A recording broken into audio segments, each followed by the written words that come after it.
네, 답이 제목에 나와 있고요. 네, 저는 원주 세브란스에서 근무하고 있는 간호사 송태호입니다. 이렇게 좋은 자리에서 발표하게 돼서 영광이긴 하지만 마지막 발표 순서인 만큼 최대한 빠르게 진행해 보도록 하겠습니다. 현재 탑이 시술 시 디바이스 사이즈 때문에 페모랄 아테리를 사용할 수밖에 없는데 그걸 사용할 수 없을 때 어떻게 극복할 수 있는지에 대해서 말씀을 드려볼까 합니다. 저희는 경험은 얼마 되지 않았습니다. 2022년부터 다비를 시작했고 그때는 세교과가 시술에 동시에 참여를 하였습니다. 마취과가 캣방에 와서 전신 마취를 하고 심초음파 파트에서 TE를 삽입하면 이제 중재 시술 파트에서 뱃을 펑처를 하면서 시술을 시작하는데요.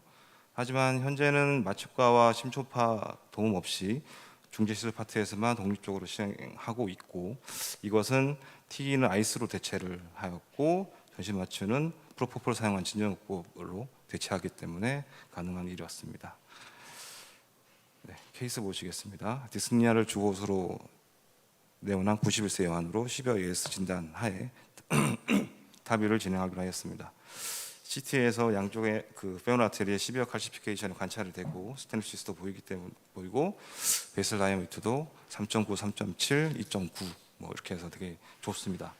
요 CT를 본 순간 2022년에 그 악몽 같은 케이스가 떠오르는데, 이 케이스를 잠깐 보면 이분도 84세 여환으로 10여 AS 진단에 타비를 진행하기로 했는데 CT 상에서 칼시피케이션이 굉장히 심하고 베슬 다이아미터 크진 않지만 이 정도는 할 만한 사이즈다라고 판단을 해서 일단 타비를 진행하기로 했고, 라이트 페모랄 아테리보다는 레프트가 더 앵귤레이션이 더 좋기 때문에 레프트로 진행을 하려고 했는데 슈스조차 이제 패싱이 되지 않아서 라이트로 크로스오버를 했는데 라이트에도 스테노시스가 보였기 때문에 라이트 쪽에 이제 벌룬을 한번 먼저 시행을 해줬고, 그래서 디바이스를 진입하기로 했는데 디바이스가 진입하지 않았습니다.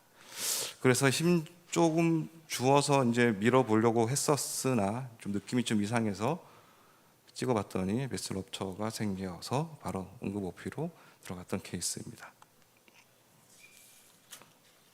다시 본 케이스로 돌아오면 페모랄 아테리 엔지오상에서 12열 칼시피케이션이 보이고 스테노시스 조금 보이긴 하는데 그전과 같은 악몽이 떠오르기 때문에 어떻게 할까 고민을 하다가 악실러리 아테리를 사용하기로 하였습니다.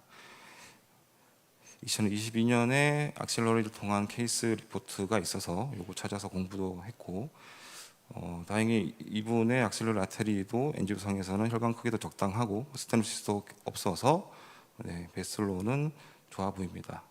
그래서 결론적으로 이분의 접근은 양쪽 라디알, 양쪽 페모랄, 그리고 악실러리까지 펑처를 하기로 했습니다. 악실러리 접근 시 가장 중요한 포인트는 엑슬러리는 페모랄 아테리처럼 손으로 둘러서 지혈을 할 수가 없기 때문에 슈스 체인지를 하거나 디바이스 진입을 할 때 블리딩 컨트롤을 어떻게 할 것인가가 매우 중요합니다. 그래서 지혈을 위해 벌룬을 사용할 건데, 문제는 벌룬을 사용할 때 벌룬을 몸 밖으로 뺐다가 다시 진입시키면 벌룬을 하면 그 시간도 오래 걸리고 그 사이에 블리딩 이슈도 발생할 위험성이 크기 때문에 그래서 벌룬을 근처에 위치시켜서 하는 게 중요합니다. 그래서 이제 벌룬을 악실러리 오스 근처에 진입을 시킬 건데 진입하기 전에 먼저 기찻길을 깔듯이 레일을 먼저 깝니다. 레일을 까는 거는 이제 라디알 쪽에서 와이어를 먼저 진입을 시킨 다음에 페모랄 쪽에서 그 와이어를 스네어링하고 그 와이어를 따라서 벌룬이 들어갑니다. 그래서 양쪽에, 그러니까 결국 라디알과 페모랄 양쪽에 와이어가 연결이 돼 있고 양쪽과 페모랄 쪽에 연결이 돼 있고 양쪽 끝에 모스키토로 고정을 해 놓은 다음에 벌룬을 이쪽에 이제 고정을 시켜놓고 빠른 진입을 위해서 이제 준비 단계를 하는 거고요. 엑셀을 펑처를 해야 되는데 펑처는 이제 엔지오 가이디드 하고 소노도 보면서 와이어 가이디드, 어차피 와이어가 지나가 있기 때문에 와이어 가이디드로 엑셀을 펑처를 하고 지금부터 이제 본론을 계속 했다가 풀었다가 할 겁니다. 본론을 해서 지혈을 하다가 디본론을 하면서 와이어를 통과시키면서 이제 그 디바이스가 들어갈 그 길을 만들어 놓고 엔조를 찍어서 이제 밸브 위치 확인하고요. 이제 밸브만 잘 들어가면 됩니다. 밸브 볼로닝 하면서 14프렌치 쉬스 진입하고요. 볼론하고 다시 디볼론 하면서 디바이스가 들어갈 겁니다. 네, 디바이스 들어가고 엔지오 영상 보면서 네, 스텐트 디플로이 하면서 이제 파이널로 디플로이 하기 전에 위치 확인하고 네, 파일 영상에서 크로네도 막히지 않고 디바이스 위치도 좋고 아주 만족스럽습니다. 프레셔 커브도 좋고요. 근데 문제는 악셀러라터리에서 그 프리스처를 해놓았던 프로글라이드가 말을 듣지 않습니다. 어떻게 할까 고민을 하다가 그러니까 프로글라이더 계속 실패를 하면서 다이섹도 생기고 플로우도 가지를 않습니다. 결국에는 그라프트 스텐을 넣어서 다이섹 커버하고 플로우도 잘 가게 만들어 놓았습니다. 네, 다행히도 해피하게 끝이 났고요. 시술에 도움을 주신 그 서울 성모 황병희 교수님께서도 엑셀러레이터 삽입 성공한 병원 중에 탑5 안에 들게 된 걸 축하한다라는 말씀도 전해주셨고, 그래서 정리를 해보면 페모럴 아테리가 작고 스테노시스가 심하고 칼슘도 많으면 굳이 페모럴 아테리를 고집하지 말고 악셀러리도 고려해 볼 수 있겠다. 다만 블리딩 컨트롤에 각별히 주의해야 한다는 결론을 내리면서 발표를 마치겠습니다. 감사합니다. 선생님 발표 감사합니다. 저희가 이제 타비 환자들이 일반적으로 고령의 환자들이 많다 보면 어프로치 하는데 많은 애로점들이 많이 있죠. 그래서 그러니까 지금 선생님 발표해 주신 것처럼 XR 억세스를 했을 때 굉장히 좋은 효과를 볼 수 있는 답을 주신 것 같아서 감사드리고요. 근데 지금 아까 발표하면서도 말씀하셨다시피 프로글라이드가 안 되고 지혈하는 게 굉장히 어려웠을 것 같아요. 그라프트 스텐트는 어떻게 사용을 해서 크로징 펑처 사이트를 갖다가 크로징을 하게 되신 거죠? 하신 거죠? 궁금한 포인트. 그라프트는 다이섹 때문에 그라프트 스텐트를 쓰신 거잖아요. 펑처한 사이트에 네. 지혈은 어떻게 하셨는지 궁금하거든요. 그때도 본론을 하면서 그라프트를 진입을 시켰습니다. 본론을 하면서 이제 블리딩을 막고 있다가 그다음에 그러니까 포인트는 지혈을 어떻게 하셨는지. 단순히 본론으로만 막고 있었다는 건지. 제가 잠깐 설명드리자면 그 서브클리어 오스티움의 벌룬 탐폰 테크닉이에요. 이게. 네. 워낙 이제 엑실라리는 눌러서 지혈이 안 되니까 딜리버리 시스를 넣는다든가 디바이스를 넣을 때 눌러서 지혈이 안 되니 벌룬 탐폰으로 막아놓고 진입시키는 건데, 자 코베라 스텐트는 프로파일이 굉장히 커요. 그래서 레디알로는 접근이 안 되고 피모랄 그 스네어 했던 그 루트로 아마 들어갔을 겁니다. 네. 그 들어간 루트 과정에서는 아마 벌룬 탐폰은 아마 못했을 거고 네. 그냥 그쪽으로만 어느 정도 리스크를 감안하고 들어간 거고, 블리딩은 커버드만 들어가면 다 끝이 납니다. 펑처 사이트에 커버드 스탠만 들어가면 뱃살이 이제 그 아테로토미 된 부분이 완전히 실링이 되니까 그거는 문제가 없습니다.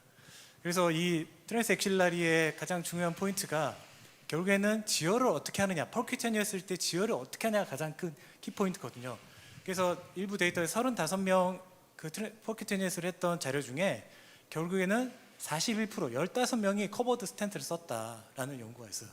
그래서 펄큐테니스한 엑실러리가 좋긴 하지만 이런 커버드 스텐트까지 거의 이제 할 각오하고 써야 되지 않겠냐 이 생각이고. 네, 선생님, 박지원 선생님. 네, 일단 트랜스 엑실러리 할 때 가장 고려해야 되는 게 이제 지혈도 중요하지만 눌러지지가 않으니까 지혈도 중요하지만 이제 거기가 브라키알 플렉시스 신경총이 지나가기 때문에 그런 것도 이제 주의해서 하셔야 되는 건 고려해야 될 것 같고요. 그리고 작년에 봤을 때 그러니까 퍼클로즈 하나 걸어놓고 그다음에 퓨머실로 해가지고 디바이스 한 다음에 나중에 이제 다 빼시고 그래도 블리딩 있을 때 벌룬으로 해가지고 한 10분 정도 하니까 케이스가 좋아졌다는 케이스도 있었긴 하거든요. 그래서 그런 것도 한번 고려해볼 맞습니다. 여지가 본론을 있습니다. 일단 본론으로 최대한 제어를 한다면 안 되면 이제 커버드 쓰는 건데 이제 그렇게 하려면 아예 이제 그 버킷 체인스가 아니라 이제 오픈해서 하는 방법도 있습니다. 이제 서지컬 컷다운해서 트랜스 엑실라리 하는 방법도 있고요. 저희 병원에서는 그런 어려움이 있어가지고 아예 처음부터 이제 저희도 이런 여러 가지 고민을 했었거든요. 근데 결국에는 저희가 컬로케이션이 너무 많이 발생할 것 같다고 판단을 해서 저희는 엑실라리로 할 때는 오픈으로 해가지고 CS랑 하이브리드 룸에서 하고 있거든요. 그러면 확실히 깔끔하고 저희가 뭐 크게 걱정하지 않아도 CS 도움만 받는다 하면 좋을 것 같아요. 엑실라리로 할 것 같으면.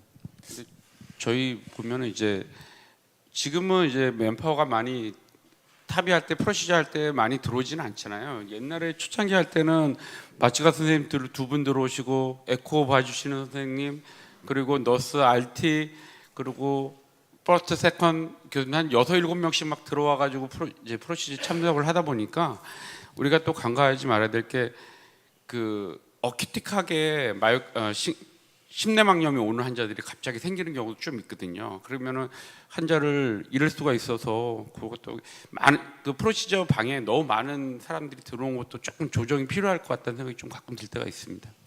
딱 하나 제가 궁금한 거는 저희는 트랜스 엑실라를 안 했지만 중요하게 생각하는 게 펑처의 테크닉 같거든요. 정확한 펑처 위치와 이 엑실라리가 세그먼트가 3개로 구분되는데 혹시 어느 부분에 어떻게 펑처를 하는 게 좀 더 도움이 되는지 혹시 설명 부탁드려도 될까요? 그거는 근데 펑처를 하는 게 저희는 펑처를 할 때 소노를 많이 쓰니까 소노 가이드에서 펑처를 많이 하고 아까 같은 경우에는 와이어가 들어가 있기 때문에 그 와이어 따라서 하면 될 것 같습니다.